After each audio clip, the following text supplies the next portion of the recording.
Right, I've just been for a drive and I have to check the mileage, but I've done about 3 or 4 miles with no issue.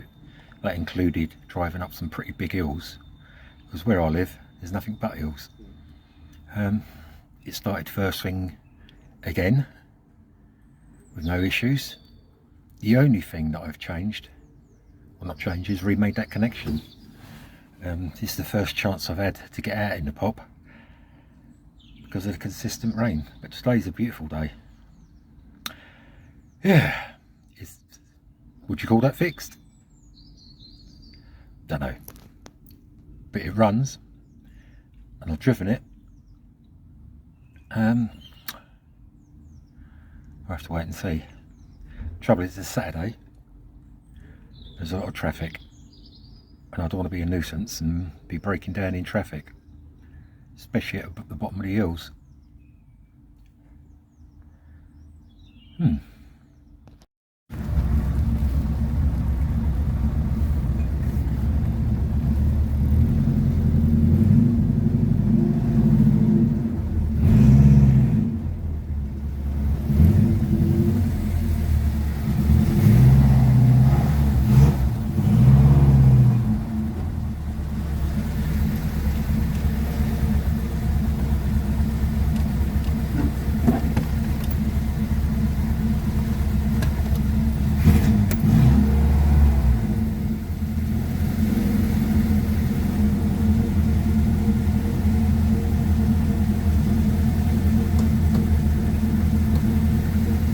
Low beam, high beam, horn.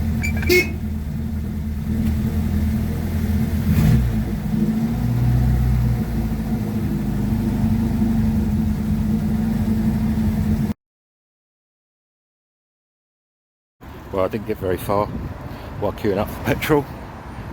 It's broken down again. Right, I'm back at the garage. This time when it stopped, I took the fuel bowl off and it had fuel. It can't be fuel. I checked for a spark and it had a spark, but it wouldn't start. Not until it cooled down. Just drove them back 2 miles. Oh, I don't know. It's getting worse.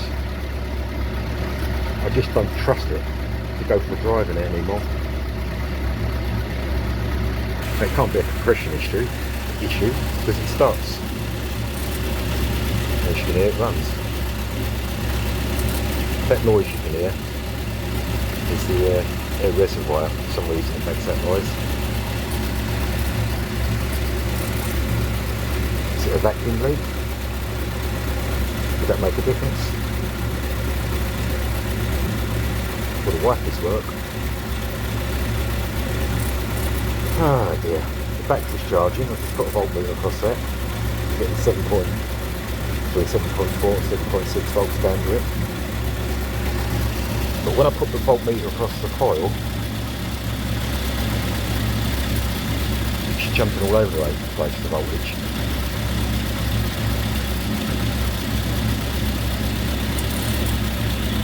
Right, it's just stopped again.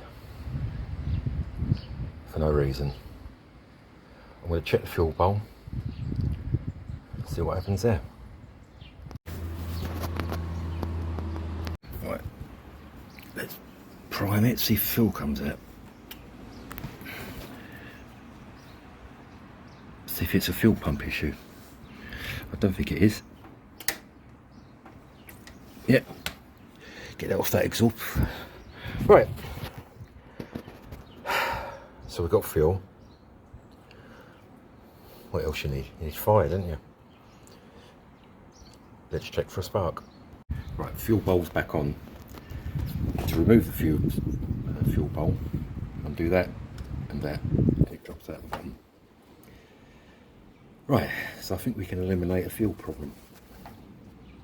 Right, check for a spark. Ignition on.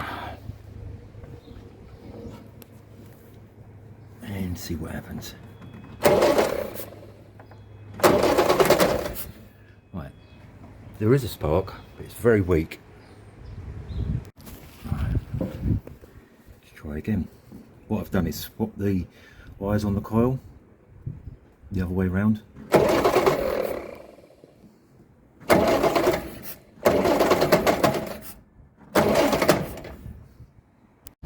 Right, let's just check the points gap. See if they're dirty. Look perfectly fine to me.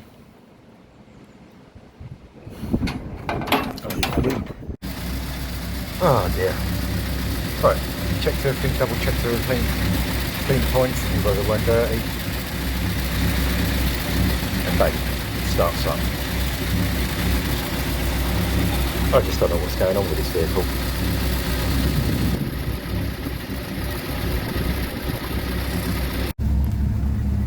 Right.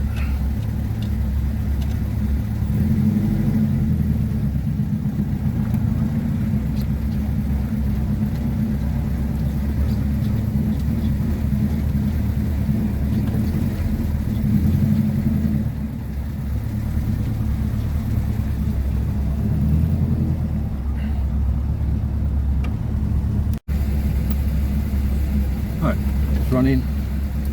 Let's try the old lights.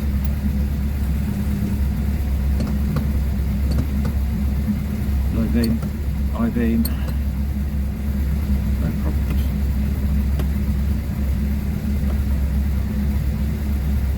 What the hell is going on with this vehicle?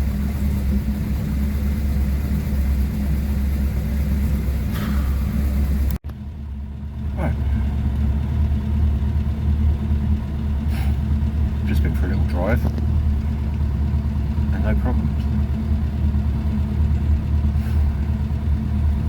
I mean, you only need suck, squeeze, bang, blow.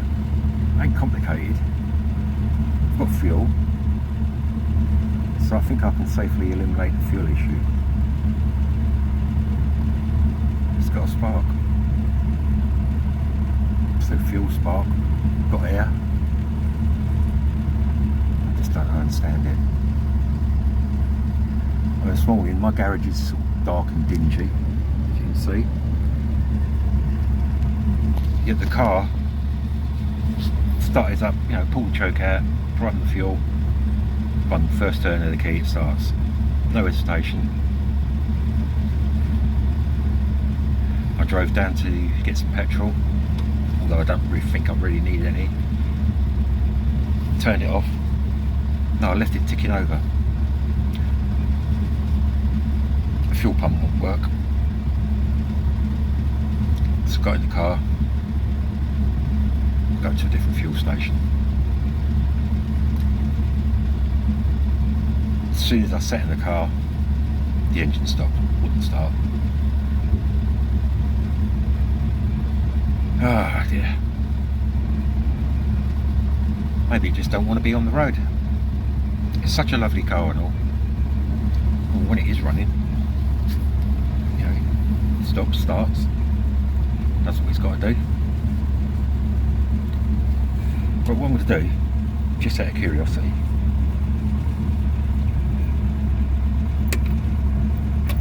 I'm going to turn the engine off, see if it'll start.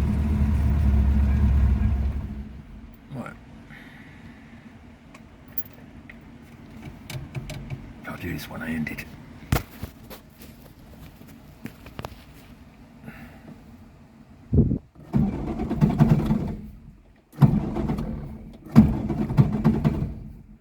So this is what it does. Now this won't start.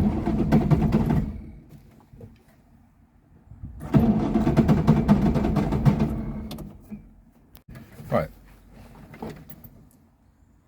The ignition's on because the fuel gauge dies over there. That'll be next on my list. Got a few ideas what that's going to be. Right, let's try it.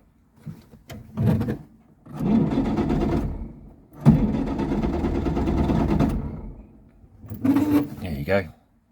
Now it won't start. Right, just checking one of the spark plugs there.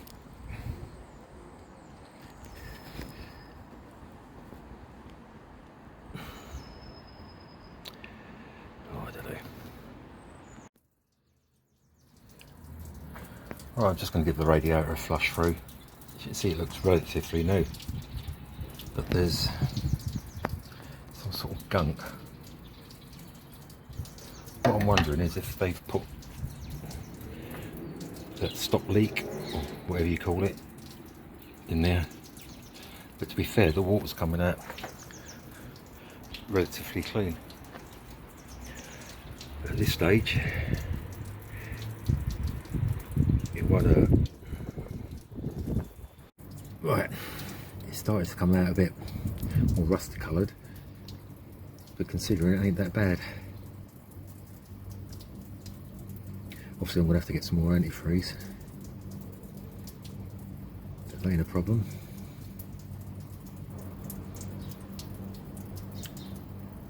What I'll do is I'm going to get the hose pipe now and flush it all through.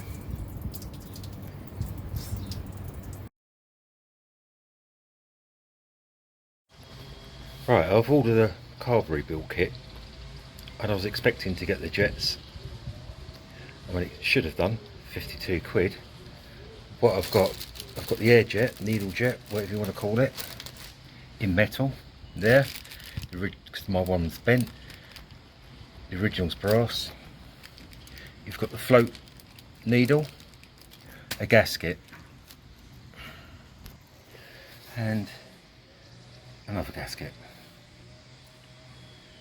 That is 52 quid. What a complete and utter waste of money.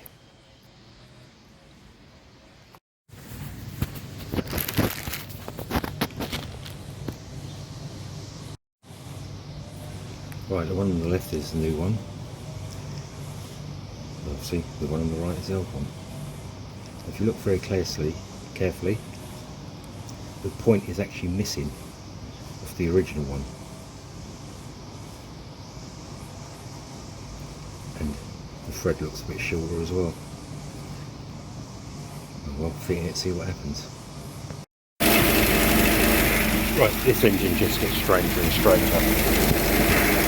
Nothing new that hasn't happened before. Right. The engine fault.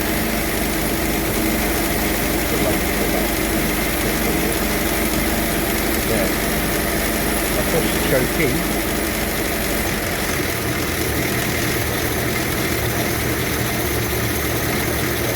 If I push that all the way in,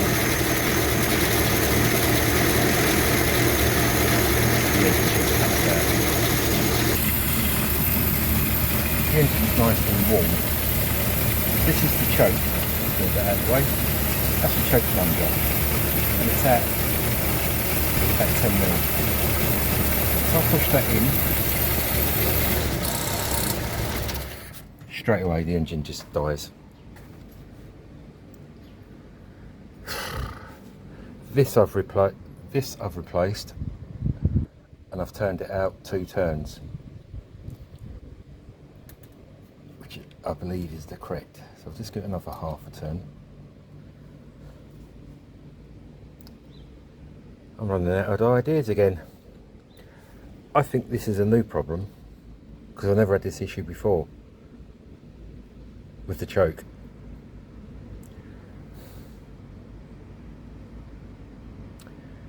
Right, I'm going to go for a drive.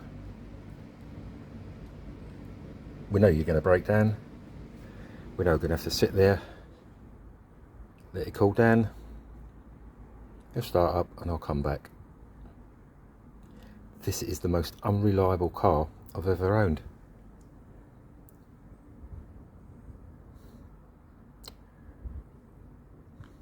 Right, the last time I went for a drive and it stopped.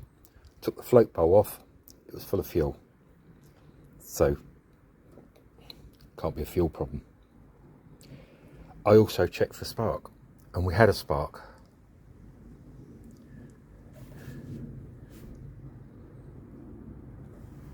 So we got fire, we got fuel. Whatever, I think air. I wonder if there's a, I don't know. I've personally have never removed the carburetor off of here, off the manifold I should say. I've only ever removed the float bowl, cleaned the jets,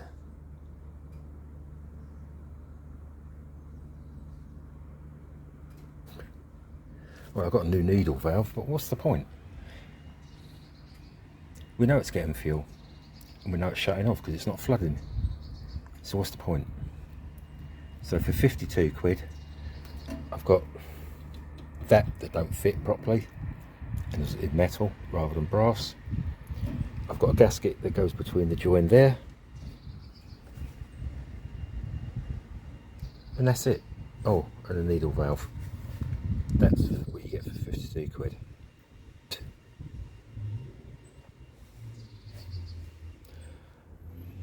I mean, I know you can send the carburetor off and they'll send you a reconditioned one, but do I want to waste another 225 quid on something that might not necessarily be the problem, although this is definitely a problem.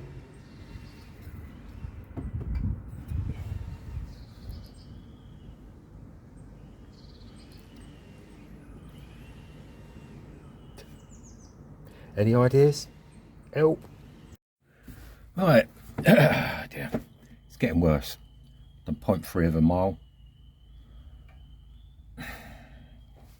Just got back to the garage, just about.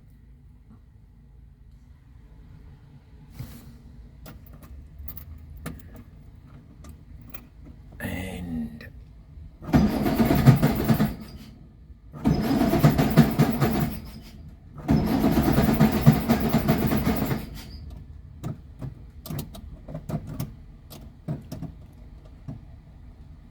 just give the choke a little bit, see if it happens.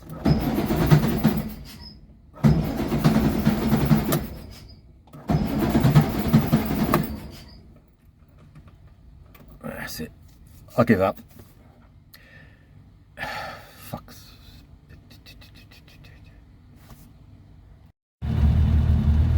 Right.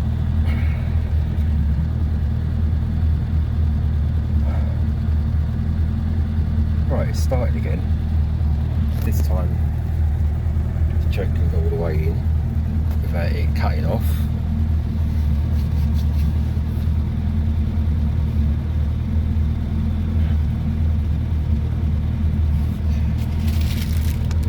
This a complete and utter waste of money.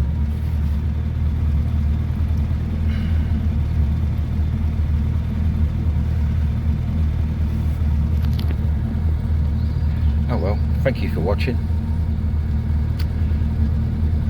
and I'm going to put this away because I've run out of patience with it. Bye.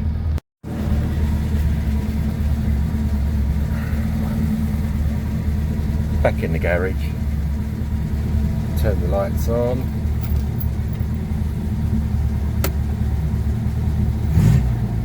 Oh. Turn off. Side lights, pilot lights, indicator.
threat of selling it has fixed it. Choke all the way in, don't cut out. And as you see just before this, I've got the Honda engine Bantam, started up, rode it round, so the engine's still warm on the poplar. Come in here, turned it on, no choke, it started up. Oh dear, maybe I should call this car Christine.